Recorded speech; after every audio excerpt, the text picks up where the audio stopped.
we just talked about Velveteen Dream. Mm-hmm. So Velveteen Dream made his return on Wednesday on NXT. He came back. He got the little soul patch and little blonde beard going right now. No thanks. Yeah, I'm like, whoa. And then, but I don't know if WWE felt as though that, hey, we're gonna wait till this thing dies down, and nobody's gonna remember it, because they do this with a lot of people, especially stars that they like. Mm-hmm. Now and then, so when he comes back, automatically the heat is rising, and obviously it didn't die down like they thought it was gonna die down. Why would it? Look, y'all know my feelings on this. I said this before. When I said this on, I forgot what episode of the podcast I said it on, but I've said that I am so upset at Velveteen Dream for what the stuff that's been happening, because I cannot support somebody who's trash like that. And it just so happens to be a brother. Mm-hmm. Let's just be real. Representation matters. So when you see your peers up there, and then you see the peers that get the privileged treatment, because we'd never get that. Yeah. To the point where it's just like, yo, maybe he can come out with it, but then it's like, at the end of the day, when does the moral code beat the other code? That's the problem that we're facing in this country today. And the more he goes by the O.J. Simpson, Say what? They go to O.J. way.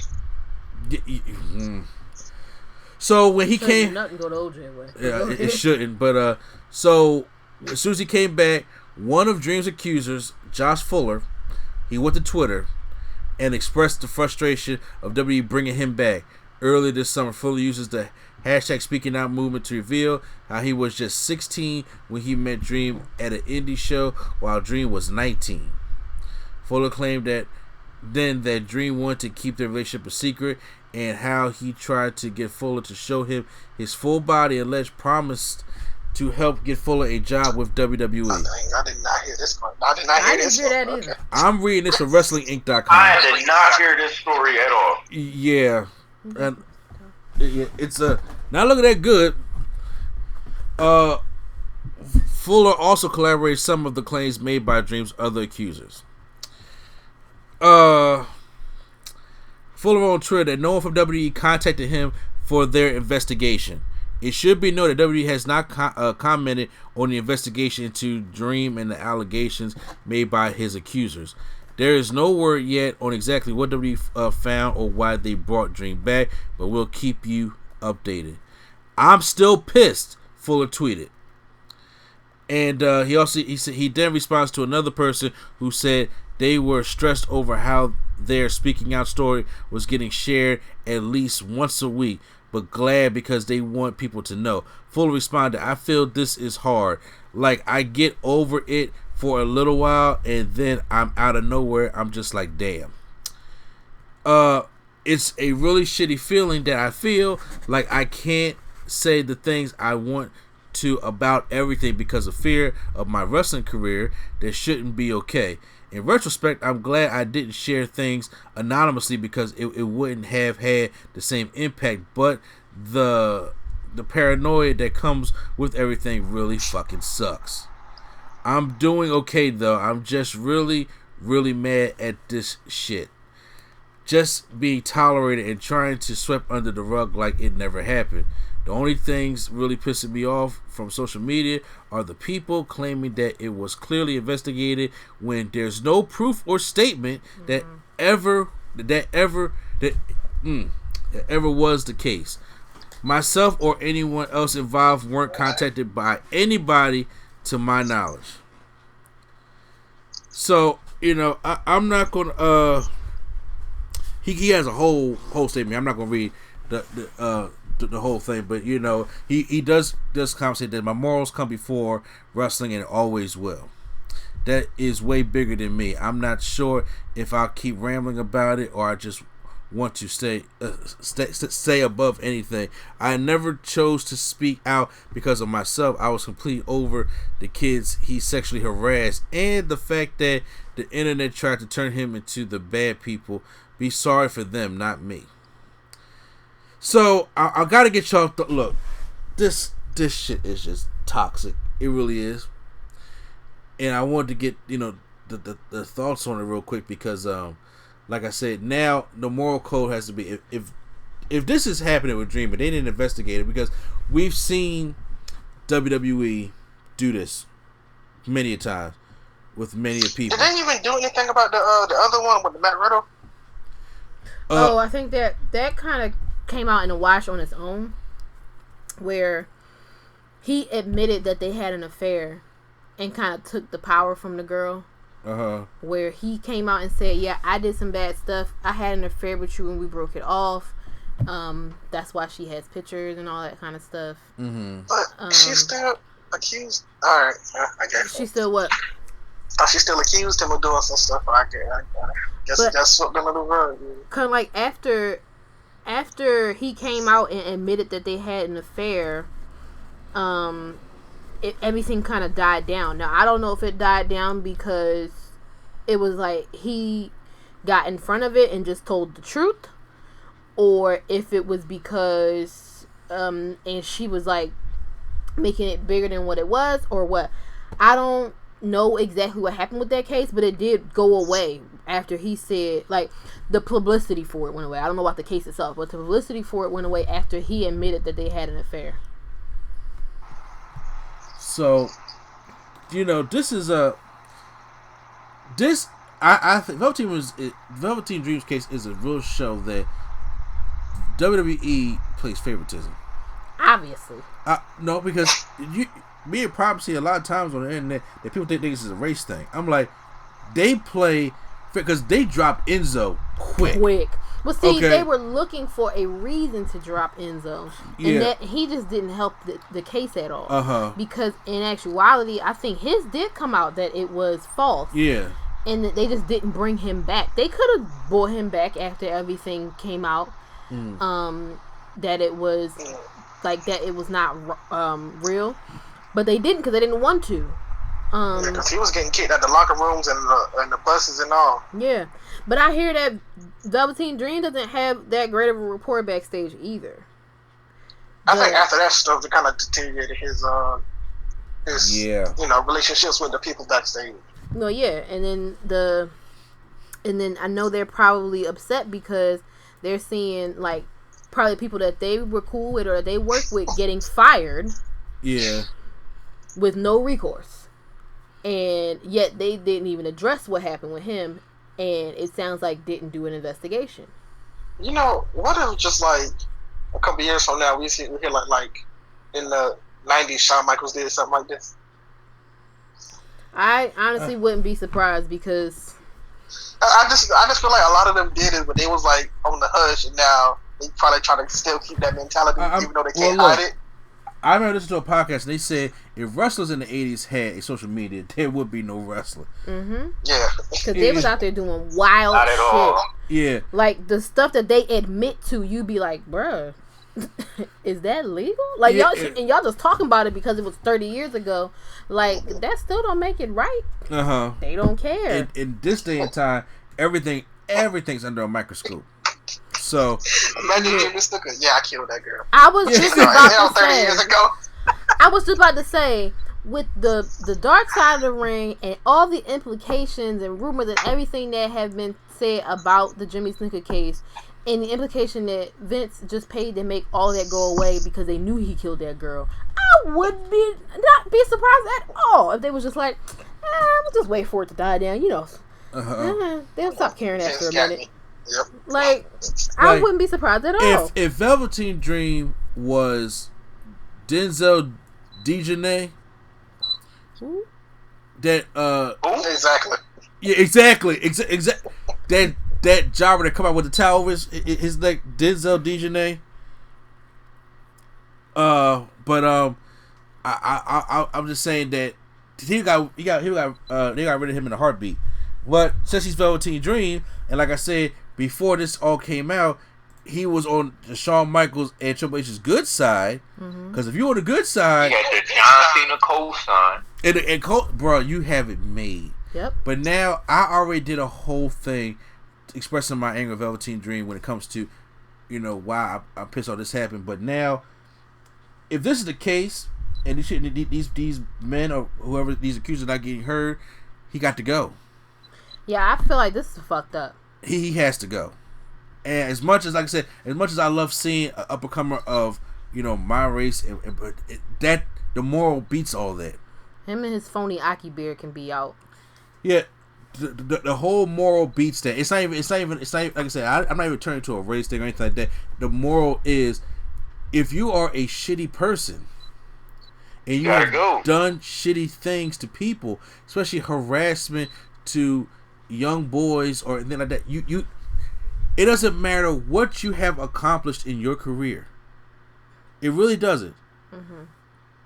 That is not okay.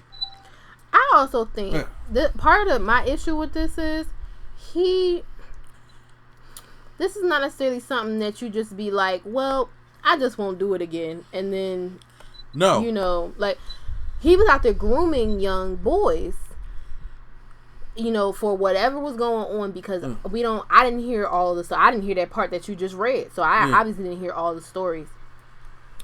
This is not just like, all right, well, I'm better now. No, because that's what happened with. And you see, AEW let Jimmy Havoc go. Jimmy Havoc, like I said, he wasn't a Velveteen Dream level star, but they were pushing him. He was a name on AEW. But he was in the tag team too. That had a title match literally the week before. Exactly. But if you are a trash individual, you have to go to the point. Like those kind of accusations, because people may come up and say, "Well, Sammy Guevara got another chance." There is a little difference there. Well, also Sammy Guevara came out, admitted his wrongs. They suspended him. He donated his... No. He didn't donate. Tony Khan took that money. Well, they donated his salary to a women's shelter. It's a whole... It depends on how you handle things and what the situation... Like, the circumstances of the situation. Yeah, and also, Sammy didn't do anything. He just said... He said something wild. All these other people did these things. Which is even worse. I mean, that's still bad for, like, just to say that. Yeah. To have the thought of it is not cool, but...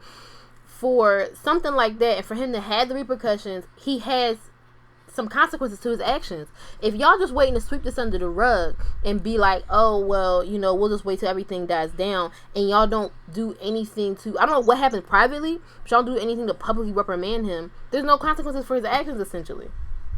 There isn't. All he hasn't done hasn't been shown on TV. Yeah.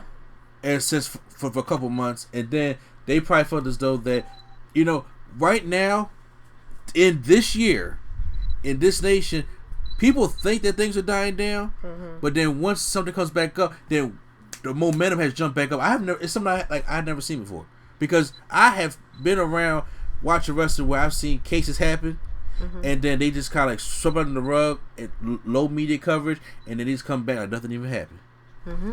In today's day and age, people are really fed up. People don't forget this stuff. It's like, you're not going to just forget it. People go back 10 it. years on your social media. Exactly. People are, like I said, Breonna Taylor got killed in March, and people are, the energy that I have seen is phenomenal, because usually a case like this would have died back in June. Yeah. Honestly. You're right. They not stopping. Like, what I'm saying? This year has been, especially people fed up with this COVID in the first place.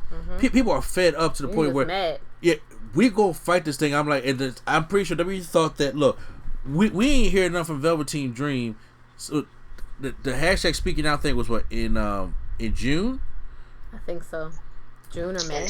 Yeah, I'm gonna say early June. It's August, so say about a good 2 months. He probably felt this. Okay, look, we run out of star power. Let's bring Velveteen Dream back, and then as soon as he came back, it's like, oh, you thought we forgot? And then so to the point where now they are putting the pressure on WWE. You got to handle this.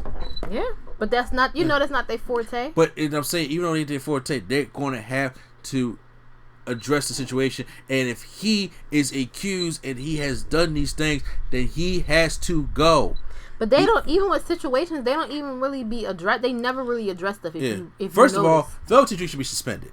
He should have been. He should have been suspended. Started. He should be suspended, taken out of there in the first place while the investigation is ongoing. While this investigation is ongoing, brother, you are suspended. You don't make no money. Yeah, because as far as we know, he's been making money this whole time. He just ain't been working. Yeah, he's been off TV. No, you suspend his ass. You don't pay him. And then you, as the investigation is ongoing, if he is proven to be innocent, then he come back, get his job back, and it's like, okay, Velveteen Dream, we sorry, not really. But if this man is guilty of his crimes and the accusers keep coming out, then if you're guilty, then bro, you done lost your job, you done lost your credibility. You can't go to AEW now. Tony Khan ain't bring you over there. Cause it's like, bro, I understand. At this point, they don't want him now anyway. Huh? I was saying at this point they don't want him now anyway. Exactly, and right now, because right now we don't know whether he's accused or not. He is toxic backstage right now, and that makes for an uncomfortable work environment. I mean, I get it. It's just, but I get everybody's like, well, he's innocent until proven guilty. But you gotta do due diligence and prove them innocent or guilty. They not doing anything. You can't say, this is the thing. You can't, if you had spoke to these people, this is where I'm gonna go with it. Okay. I may be reaching. Fine. I'll be stretched. But if they had talked to these folks and actually interviewed them for this investigation and made them sign NDAs, then we probably wouldn't be getting this right now. If they had said, all right, well, we want your side of the story, but you gotta sign this non-disclosure agreement, so you can't talk about it until all this is done. Now, if you had done that and somebody had actually done their job, then we wouldn't have heard about it anyway. So I'm inclined to believe that they did not contact the accusers and do an actual investigation. I mean, because who wants to get sued by WWE if that's the case? I mean, it is WWE. Why would you think that they? Why would you think that they actually did what they said they was gonna do? Oh, I know, but they didn't say they was gonna do anything. That's the thing. I'm just, because I know people gonna be like, he lying. I'm inclined to believe that if they had talked to these people, they probably would have made them sign something that said they could not say anything until everything was cleared. Now, on Ringside News, Dave Meltzer, because was talking about Velveteen Dream's accuser. I mean, but come on. And then he said, talk about WWE even contacted him, and he did say this. He said, the thing with Vince, because everybody was wondering, like, why Vince he firing him? Because what people want to say, NXT or not, there's only one name on the bottom of everybody's check, and that's Vince McMahon. So, the thing with Vince is, from Vince's perspective, he's not going to fire somebody over an accusation. He's going to have to find evidence of something before he will do so. So, I would have figured that, you're going to keep him off TV, but you're going to do an investigation to find out if it's true. In this one, it's not interesting because it's not like it doesn't appear that they did that, like, even looked into which it is what it is. I understand how he worded that. Why? We already groaned and told you. I'm just saying what he wrote. I'm just saying, but I think they trying to avoid the investigation. I think, or somebody's trying. I think they're trying to protect him because they probably know if an investigation happens, if Vince is like he's guilty, because Vince don't pay attention to these NXT stars, and if Shawn and Triple H are trying to hide the fact, like, yo, we want Patrick Clark, but to the point it's just like, bro, you gotta do the morally right thing, and then get rid of his ass. Yeah, because I heard somebody else come out with people was coming out with stories about how he was an asshole or how he had said or done some sketchy shit. Like, this was in the last couple of weeks. All I'm saying is, bruh, don't be surprised Do not be surprised when we hear, what is the fabricated nightmare doing in the impact zone? Yo, not the fabricated nightmare. The fabricated nightmare. Yo, my God, I gotta say that one. Fucking over. I gotta say that one. Go to the impact zone. That is like my favorite like meme of when people get releases. What is so and so? Change name here doing impact zone. There's always the opposite name or something. Yeah, the fabricated. What is Stang doing in the impact zone or something like that? Yeah. What was Cass's name? Wasn't he just like Big Kaz or something stupid? Kaz with a Z. Oh, I'm like, come on, bro. Oh, doing in the Impact, man. Impact just take all that. They don't care. Give them all to me. Rich Swann, come over here too. You know what I'm saying? All y'all people. He out now too. He out now too? Yeah, I don't know if it's storyline or not, but he out right now. Okay. Oh yeah, storyline.